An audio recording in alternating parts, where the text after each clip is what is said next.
سب continent کے معاشرے میں نماز مغرب کے بعد گھر میں جھاڑو دینے، ناخن کاٹنے، گھر کی چھت پر جانے کو نہ صرف معیوب سمجھا جاتا ہے بلکہ اسے دین اسلام کی روشنی میں منع بھی بتایا جاتا ہے۔ کیا واقعی اسلام میں ان اوقات میں کام کاج کرنا منع ہے؟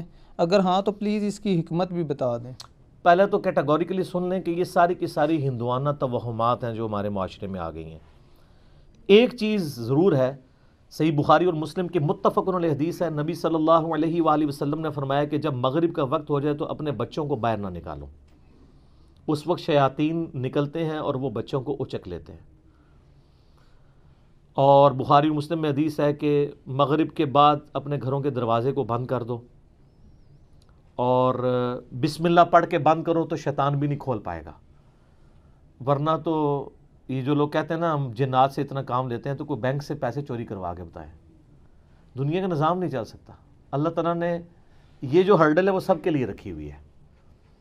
بخاری مسلم میں الفاظ ہیں، اپنے برتنوں کو ڈھانپ دو، خالی برتنوں کو الٹا کر دو اگر ڈھانپ نہیں سکتے، اور اگر بھرے ہوئے برتن ہیں اس کو ڈھانپنے کے لیے کوئی چیز نہ ملے تو بخاری مسلم کے الفاظ ہیں، کوئی ایک تنکا ہی اس کے اوپر رکھ دو۔ اور مسلم شریف میں حدیث ہے کہ ایک رات سال میں ایسی آتی ہے جس میں اللہ تعالیٰ کی طرف سے کئی ایک مرض آتے ہیں اور وہ ایسے برتن میں داخل ہو جاتے ہیں جن برتنوں کو کھلا رکھا ہوا ہوتا ہے۔ تو نبی صلی اللہ علیہ وآلہ وسلم نے یہ ساری انسٹرکشنز فرمائی۔ پھر بخاری مسلم میں یہ بھی حدیث ہے کہ نبی علیہ السلام فرمایا رات کو چراغ بجھا کے سو۔ بعض اوقات آپ علیہ السلام نے فرمایا کہ جو وہ چوہا ہے وہ دیے کی بتی کو لے جاتا ہے اور گھر میں آگ لگ جاتی ہے۔ بلکہ بخاری مسلم میں یہ بھی موجود ہے کہ نبی علیہ السلام کے مبارک زمانے میں ایک گھر کو آگ لگی اور سارے گھر والے جل گئے، اور وہ اسی طرح لگی تو آپ علیہ السلام نے منع فرمایا۔ اور اس کو آپ آج کل کے اعتبار سے دیکھ لیں، یہ سوئی گیس کے ہیٹر یا اور بھی آگ والی کوئی بھی چیزیں رات کو بند کر کے سونا چاہیے۔ آئے دن ابھی تک واقعات ہو رہے ہیں کہ لوگ مرتے ہیں۔ لوڈ شیڈنگ ہوتی ہے، جب گیس آتی ہے تو آٹومیٹک ہیٹر تو آپ کو پتہ ہے 15-20 ہزار روپے کا ملتا ہے۔ ہمارے جو عام 2,500-3 ہزار والے ہے ہیٹر، یہ تو جب گیس آئے گی تو دوبارہ چلنا شروع ہو جائیں گے، اور ظاہر ہے وہ پائلٹ بھی بجھ گیا ہوتا ہے۔ ایک ظلم تو یہ کر رہے ہیں نا، اتنی گیس لے جاتے ہیں کہ پائلٹ بھی نہیں جلتا۔ اگر پائلٹ جلتا رہے نا تو دوبارہ گیس آئے تو ہیٹر چل اٹھے۔ اسی طریقے سے آج کل آپ کو پتہ ہے وہ چونکہ پائلٹ جو کہ بھی گیس نہیں رہتی ہے تو وہ گیزر بھی رات کو بند ہو جاتے ہیں، ورنہ پہلے جو لوڈ شیڈنگ ہوا کرتی تھی نا اس میں پائلٹ بند نہیں ہوتا تھا، اتنی گیس ضرور رکھتے تھے، تو رات کو جب صبح فجر کے وقت جب گیس واپس آتی تھی تو دوبارہ گیزر، اب تو روزانہ گیزر بھی آن کرنا پڑتا ہے۔ آٹومیٹک تو تھوڑے لوگ ہی افورڈ کر سکتے ہیں، اتنے مہنگے ہیں۔ تو یہ چیزیں ضرور ہیں۔ باقی یہ توہمات ہیں کہ جی گھر کی منڈیر پہ کوا بیٹھ جائے تو مہمان آ رہا ہے، کالی بلی راستہ کاٹ دے تو یہ کوئی نحوست ہے، شیشہ ٹوٹ جانے کو نحوست سمجھتے ہیں۔ اچھا کہتے ہیں جوتی پہ جوتی چڑھی ہو تو سفر لکھا ہے، تو میں اکثر کہتا ہوں میری جوتی پہ جوتی چڑھا دیں آپ روزانہ کے لیے، میں تو جاتا ہی نہیں ہوں کہیں۔ اس طرح سفر نہیں ہوتا، آٹومیٹکلی بھی کئی بار میری جوتی پہ جوتی چڑھی ہوتی ہے، میں تو مہینوں نہیں نکلتا ہوں، ضرورت ہی نہیں پڑتی۔ تو یہ ہیں ساری چیزیں جو توہمات سے تعلق رکھتی ہیں، اور نبی علیہ السلام نے ان چیزوں کو کنڈیم فرمایا۔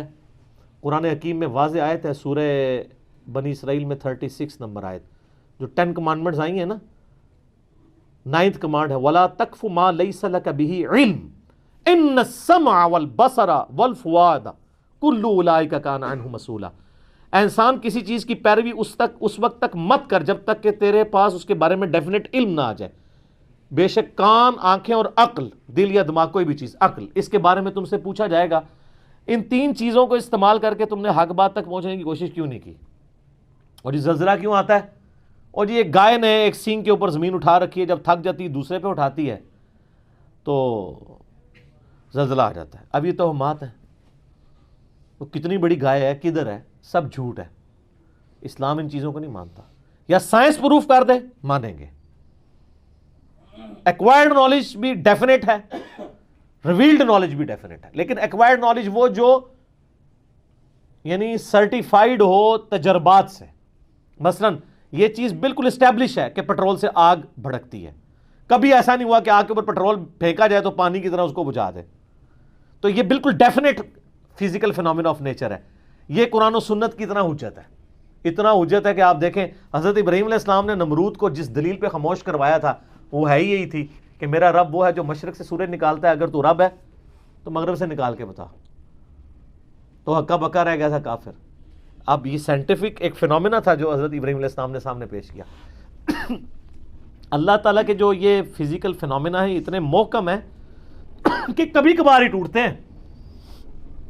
آگ ایک ہی دفعہ ٹھنڈی ہوئی ہے ابراہیم علیہ السلام کے لیے, روز روز تو نہیں ہوتی. کعبے کو بھی اللہ تعالیٰ نے ابرا کے لشکر سے ایک ہی دفعہ بچایا ہے. اس کے بعد تو یزید کے دور میں خانہ کعبہ کے اوپر چڑھائی ہوئی ہے اور غلاف کعبہ کا کچھ حصہ جل گیا. اس کے بعد پھر حجاج بن یوسف کی چڑھائی کے دوران خانہ کعبہ کی دیواریں منہدم ہو گئیں, کچھ نہیں ہوا. واقعہ حرہ میں مدینہ شریف کی حرمت پر مال ہوئی. دنیا بقدر ایفرٹ ہے. آپ لاکھ کہتے ہیں بزرگوں نے دنیا کا نظام سنبھالا ہوا ہے, کوئی فرق نہیں پڑتا. یہ چیزیں بقدر ایفرٹ چل رہی ہوتی ہیں. باقی یہ جتنے توہمات ہیں کہ شام کے وقت جناب وہ آپ جھاڑو نہیں دے سکتے, کیوں نہیں دے سکتے؟ کامن ہے. ناخن نہیں کاٹ سکتے. اور میں نے تو گھروں میں لڑائیاں ہوتی دیکھی ہیں اس بات کے اوپر. خاوند بیویوں کو ڈانٹ رہے ہیں, مائیں بچوں کو ڈانٹ رہی ہیں, رات کے وقت کو ناخن کاٹ لے, اور ان سے یہ پوچھیں کہاں لکھا ہوا ہے, تو نہ ان کو پتا نہ ان کو بتانے والوں کو پتا. سارے سنا کے سنی ٹنی پڑھ پڑھا کے سنی بنو. اسلام میں کوئی ایسی چیز نہیں ہے کہ آپ اس کی بنیاد کے اوپر لوگوں کو مصیبت میں ڈال دیں. جو چیزیں منع کرنے والی تھی وہ کر دی گئی ہیں. وہ میں نے آپ کو بتا دیا کہ رات کے وقت بچوں کو نہیں نکالنا آپ نے, مغرب کے وقت, وہ ساری چیزیں اپنی جگہ موجود ہیں. اچھا ہوتی کوئی یعنی 10 چیز موجود ہے, اس کے ساتھ صفر لگا کے اس کو 100 کر دیتے ہیں, کوئی اور صفر لگا کے 1000 کر دیتا ہے. اس طریقے سے بڑھاتے چلے جاتے ہیں, غلوف کرتے جاتے ہیں. حقیقت میں وہ چیز بڑی تھوڑی ہوتی ہے. اس طریقے سے دین میں خود ایگزیجریشن کرنا, لڑائی جھگڑے کرنا. بھائی صفائی تو نصف ایمان ہے. صحیح مسلم میں 534 نمبر حدیث ہے, صفائی نصف ایمان ہے. وہ صفائی کے لیے کوئی ٹائمنگ نہیں بتائے گی, جس وقت مرضی آپ کریں صفائی. اچھا جن چیزوں میں ٹائمنگ بتائی تھی اس میں کوئی فالو نہیں کرتا. سورہ نور اٹھا کے دیکھیں, اللہ تعالیٰ نے 3 اوقات میں کسی کے گھر جانے سے منع فرمایا. ارلی ان دا مارننگ, دوپہر کے وقت اور رات کے وقت. تو مجھے تو بڑا غصہ آتا ہے ایسے لوگوں پہ جو عشاء کے بعد جو ہے وہ مہمان بن کے تو منہ اٹھا کے آ جاتے ہیں. تو میں تو بالکل اسٹریٹ فارورڈ ہوں. میں دروازے پہ آ کہتا ہوں نہیں میرا ٹائم نہیں جی, انشاءاللہ پھر ملیں گے. اس کو لوگ بد اخلاقی سمجھتے ہیں, حالانکہ یہ عین اخلاق ہے, یہ میرا حق ہے. مس بیل نے بار بار دینا ایک بہت ہے. مجھے ضرورت ہوگی میں دوبارہ کال کر لوں گا, اگر نہیں کرنی 50 کے بعد بھی نہیں کروں گا.